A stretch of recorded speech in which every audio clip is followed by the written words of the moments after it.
اچھا، اب میں آپ کے لیے یہ آپ کی اب شروعات ہے. یہ نہ سمجھیں کہ ابھی عمر آپ نے تو بڑا کہا کہ آپ نے یہ پریزنٹ کر دیا اور یہ تو صرف ایک بگننگ ہے. یہ تو اس طرح ہے کہ آپ یونیورسٹی سے کوالیفائی کر رہے ہیں آگے کام کے لیے. اب تو اصل آپ کا امتحان ہوگا. انسان کا امتحان تب ہوتا ہے جب وہ آزمایا جاتا ہے. اچھے وقت پہ تو سب اچھے انسان ہوتے ہیں. اس لیے قرآن میں بار بار کہتا ہے کہ میں تمہارے ایمان کو، اللہ کہتا ہے، بار بار آزماؤں گا، کیونکہ آزمائش میں پتہ چلتا ہے کہ آپ کا ایمان کتنا مضبوط ہے. تو آپ کی تو ابھی آزمائش شروع ہوگی. تو میں آپ کو 2-3 چیزیں کہنا چاہتا ہوں، کیونکہ یہ بڑا آپ کے لیے ایک زبردست ٹائم ہے. آپ کا سارا آپ کے سامنے، آپ کی فیوچر اب سامنے آپ کو دیکھ رہی ہے کہ آپ کدھر جانا چاہتے ہیں، کیا بنیں گے آپ. پہلے تو آپ یہ جو کوالیفائی کر گئے ہیں، اس نے آپ کو ایک زبردست اپرچونٹی دے دی. اب آپ اس کو کدھر لے کے جاتے ہیں، کتنے بڑے انسان بنتے ہیں، کتنی اچیو کرتے ہیں، وہ اب آپ کے اوپر ڈپینڈ کرتا ہے. اور سب سے پہلی چیز یہ کہ بڑا انسان وہ ہوتا ہے جس کی خواب بڑی ہوتی ہے، جس کی جو ڈریم بڑا کرتا ہے، جس کی جو آئیڈیلسٹ ہوتا ہے. کبھی ریئلسٹ بڑا انسان نہیں بنا. مثلا ماؤنٹ ایورسٹ کے اوپر جب پہلا آدمی چڑھا، ایڈمنڈ ہلری، تو اگر وہ ریئلسٹ ہوتا تو وہ کبھی بھی نہ کوشش کرتا، کیونکہ سب اس سے پہلے جنہوں نے کوشش کی چڑھنے کی، یا وہ مر گئے تھے یا وہ فیل ہو گئے تھے. تو ریئلزم تو کہتی تھی کہ یہ نہیں چڑھ سکتا اوپر، لیکن آئیڈیلزم کہتی ہے کہ وہ کوئی بھی چیز ناممکن نہیں ہے. اور یہ ایکچولی آپ کو ایمان دیتا ہے. سب سے بڑی جو قوت ہوتی ہے ایمان کی. ایمان انسان کی یہ جو لمٹس اپنے لگا دیتا ہے وہ سب ختم کر دیتا ہے. اور میں اپنی یوتھ کو ہمیشہ کہتا ہوں کہ وہ پیریڈ سٹڈی کریں. جب نبی صلی اللہ علیہ وسلم اس دنیا سے گئے، اس پیریڈ سے کے 20 سال بعد دیکھیں کہ کبھی اتنی دنیا کی تاریخ میں اتنے عظیم لوگ نہیں آئے، اتنے عظیم جنرلز نہیں آئے. تو ایک دم ایکسپلوڈ کر گئے وہ دنیا کے اوپر. تو وہ کیا چیز تھی؟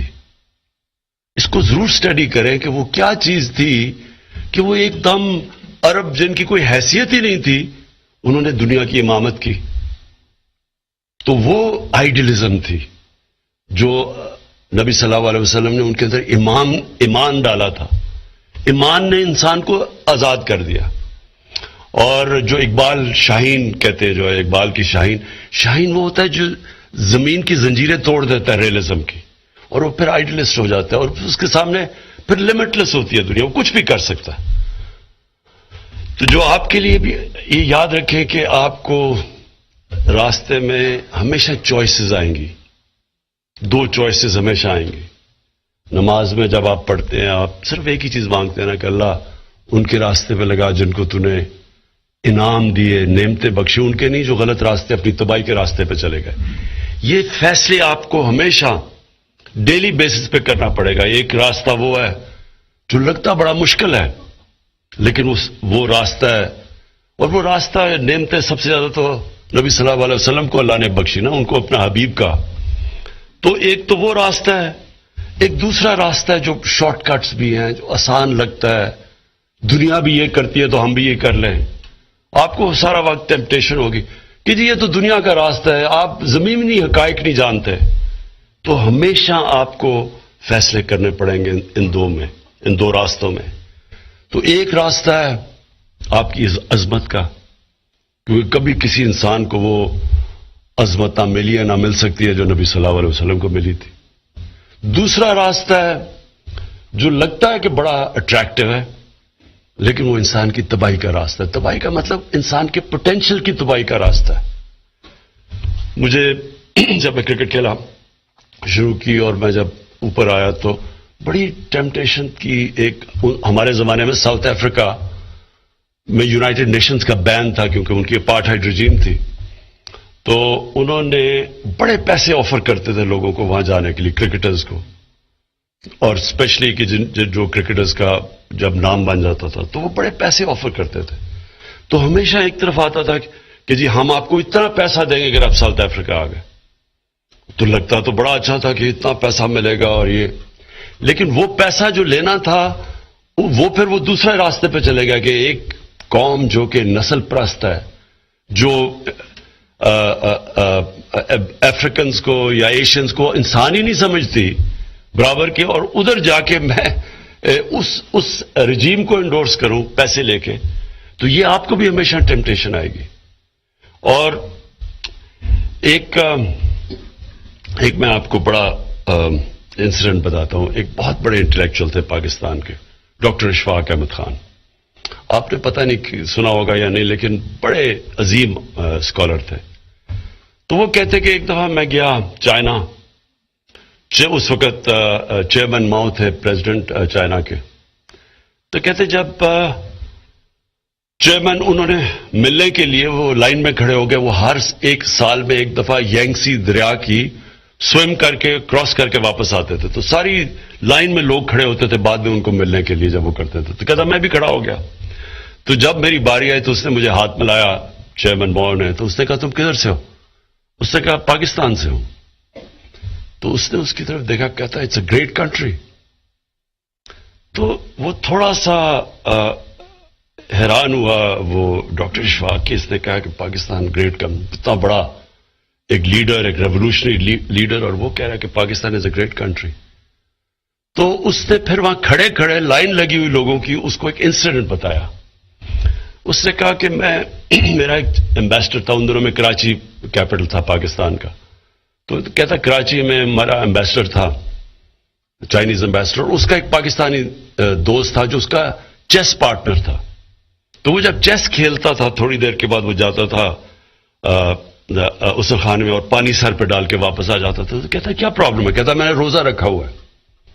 تو وہ بڑا چائنیز حیران ہوا. اس نے کہا تم نے اگر روزہ رکھا ہوا ہے آرام سے اندر جا کے پانی پی لو, کسی کو کیا پتا چلے گا. تو اس نے جب اس کو کہا کہ اللہ سے کمٹمنٹ ہے, تو اس وجہ سے ماؤ نے اسے کہا کہ تمہارا بڑا عظیم ملک ہے. تو جب ڈاکٹر اشفاق نے کہا میں نے بڑا سوچا اس کا, تو اس کا مقصد یہ ہے کہ جو لوگ, جو قوم اللہ کے خوف سے ایک گرمی کے اندر پانی نہیں پیتی, تو وہ اللہ کے خوف سے سچ بھی بول سکتی ہے, وہ چوری بھی نہیں کرے گی. کہتا وہ بہت عظیم قوم ہے جس کو خوف خدا ہو. تو ہمارے ملک میں کیا ہے, ہوا کیا ہے, یہ ملک عظیم ملک بننا تھا. ہمارے زمانے میں یہ عظیم ملک بن رہا تھا. یہ 60s میں جب میں بڑا ہو رہا تھا, یہ پاکستان کی جو بیوروکریسی تھی, سول سروس, یہ سارے ایشیا میں نمبر 1 سمجھی جاتی تھی. بڑی اس کی سٹینڈرڈ, کوالٹی, انٹیگریٹی. اور پھر آہستہ آہستہ ہم دوسرے راستے پہ چلے گئے جو ہماری تباہی کا راستہ ہے. ہماری موریلٹی رہ گئی, ہماری اخلاقیات آہستہ آہستہ چلی گئی. ہم نے اپنے سامنے یہ سارا دیکھا ہے پروسیس کہ آہستہ آہستہ ہماری ڈکلائن آنی شروع ہوئی. یہ یاد رکھیں کہ جو آپ کی معاشی ڈکلائن ہوتی ہے, اکنامک ڈکلائن, وہ نہیں پہلے آتی. پہلے آپ کی اخلاقیات گرتی ہے, پھر آپ کی معاشی ڈکلائن آتی ہے. آپ کی جو موریلٹی جب کریش کرتی ہے, اس کے بعد آپ کی اکانومی جاتی ہے. ساری آپ تیسری دنیا میں غریب ملک سارے دیکھ لیں, سارے غریب ملکوں کے اندر ایک چیز کامن ہوگی, کرپشن. اور کرپشن اس لیے کامن ہوگی کہ ان کے جو مورل ویلیوز گر جاتے ہیں. سارے امیر ترین ملکوں میں چلے جائیں, ان میں ایک چیز کامن ہوگی کہ ان کے اندر اخلاقی قوت ہوگی انصاف دینے کے لیے. ایک معاشرہ جس کے اندر اخلاقیات نہیں ہوتی وہ انصاف بھی نہیں کر سکتا. وہ پھر NRO دیتا ہے, پھر وہ ڈیلز کرتا ہے چوروں سے. نبی صلی اللہ علیہ وسلم نے جب ایک سینٹنس ہے, ایک ان کی حدیث ہے کہ تمہارے سے پہلے بڑی قومیں تباہ ہوئی جدھر طاقتور کے لیے قانون اور کمزور کے لیے دوسرا. اس کا کیا مطلب ہے کہ جو قوم انصاف نہیں کر سکتی, اگر آپ طاقتور کو قانون کے اوپر رکھ رہے ہیں, اس کا مطلب آپ انصاف نہیں کر سکتے. جو قوم انصاف نہیں کر سکتی وہ تباہ ہو جاتی ہے. جس طرح حضرت علی نے کہا تھا کہ ظلم کا نظام چل جائے گا لیکن کفر اور نا انصافی کا نظام, نا انصافی اور ظلم کا نظام نہیں چل سکتا. ہمارے ملک میں آہستہ آہستہ ہماری مورالٹی نیچے گئی اور مورالٹی کے ساتھ ہماری اکانومی نیچے گئی. میں 80s کے اندر جب ہندوستان سے میچ کھیل کے پاکستان آتا تھا تو لگتا تھا کہ ایک غریب ترین ملک سے امیر ترین ملک میں آ گیا ہوں. آہستہ آہستہ وہ بھی ہمارے سے آگے نکل گیا. بنگلہ دیش جو سمجھا جاتا تھا کہ پاکستان کے اوپر بوجھ بنا ہوا ہے جب ایسٹ پاکستان تھا, بنگلہ دیش ہمارے سے آگے نکل گیا. جیسے جیسے ہماری ایکسیپٹیبل ہو گئی, ہمارے ملک میں چوری اور کرپشن کو ہم نے برا ہی نہیں سمجھنا شروع کیا. ہماری جب ایلیٹ, اور یاد رکھے تباہی ہوتی ہے ایلیٹ سے, اور آپ بھی اس ایلیٹ پہ شامل ہوں گے کیونکہ آپ بھی ایک بیوروکریسی کی ایلیٹ ہے. تو جب ایلیٹ کی مورالٹی جاتی ہے سارے ملک کی مورالٹی چلی جاتی ہے. ہم پھر یہ نہ کہیں کہ جی پٹواری کرپٹ ہے, تھانے دار کرپٹ ہے. اوپر سے جب شروع ہوتا ہے پرائم منسٹر سے اور اس کے وزیروں سے, وہ نیچے تک چلی جاتی ہے.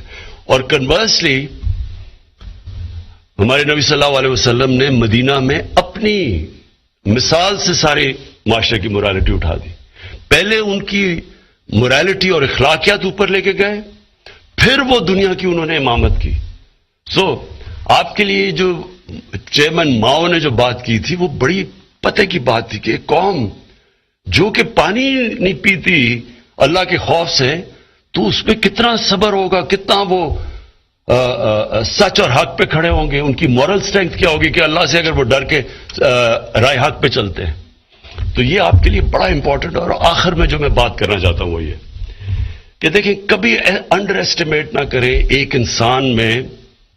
ایک انسان جو کہ حق کے اوپر کھڑا ہوا ہے, اس کی پاور کو انڈر ایسٹیمیٹ نہ کریں.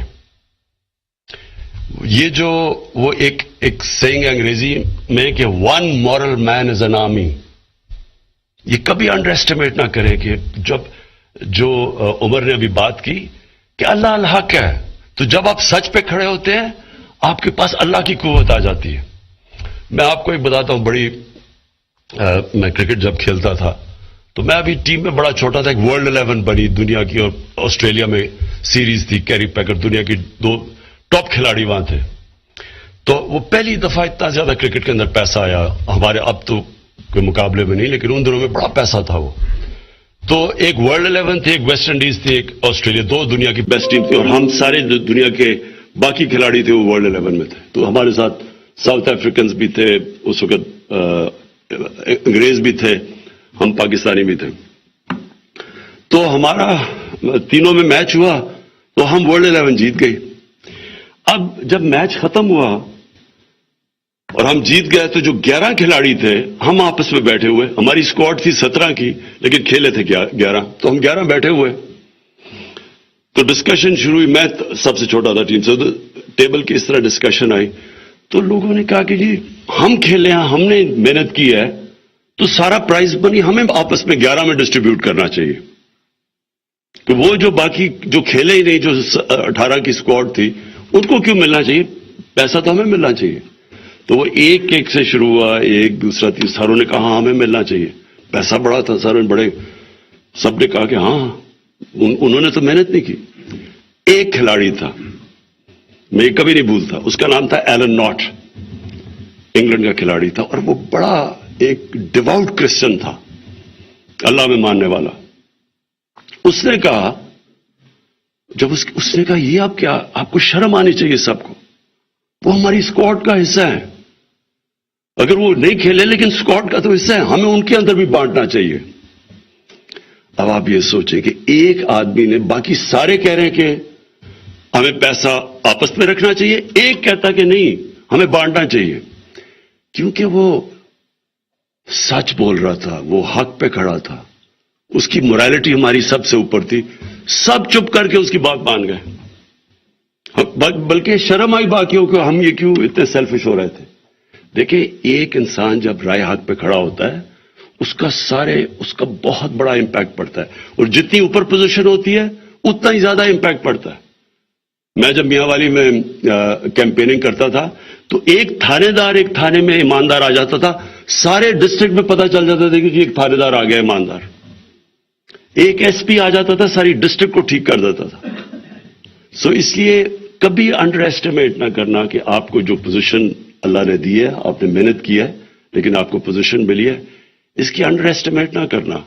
کہ جب آپ اس پوزیشن کو آپ بنائیں گے، اس پوزیشن کو، پوزیشن آپ کو نہیں بنائے گی، انسان پوزیشن کو بناتا ہے۔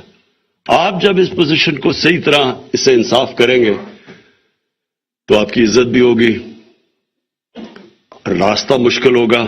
یہ میں آپ کو بھی بتا دوں کہ رائے حق کا راستہ ہمیشہ مشکل ہوتا ہے۔ نبی صلی اللہ علیہ وسلم کی آسان زندگی نہیں تھی، مشکل زندگی تھی، لیکن جب تک دنیا رہے گی لوگ ایک ہی لیڈر کو ماننے کے کہ اس سے بڑا انسان آیا نہیں، تو رائے حق کی زندگی آسان نہیں ہوتی، مشکل ہوتی ہے، لیکن وہی آپ کی عظمت کا راستہ ہوتا ہے۔ وہ آپ بشک جتنی مرضی آپ کی زندگی میں مشکلیں آئیں، آپ سکون کی نیند سوئیں گے۔ میں پھر سے آپ سب کو مبارک دیتا ہوں اور انشاءاللہ امید رکھتا ہوں کہ آپ اس ملک کو ایک عظیم قوم بنائیں گے۔ شکریہ۔ اسلام آباد میں وزیر اعظم عمران خان تقریب سے خطاب کر رہے تھے۔ انہوں نے کہا کہ اللہ انسان کو مختلف حوالوں سے آزماتا ہے۔ انسان کا سب سے بڑا امتحان جب ہوتا ہے جب اسے آزمایا جاتا ہے۔ وہ قوم بہت عظیم ہے جسے خوف خدا ہے۔ آپ کو بتائیں کہ وزیر اعظم کا تقریب میں مزید کہنا تھا کہ انسان آزمائش کے بعد بڑا آدمی بنتا ہے، اخلاقیات ختم ہو تو کرپشن سامنے آتی ہے۔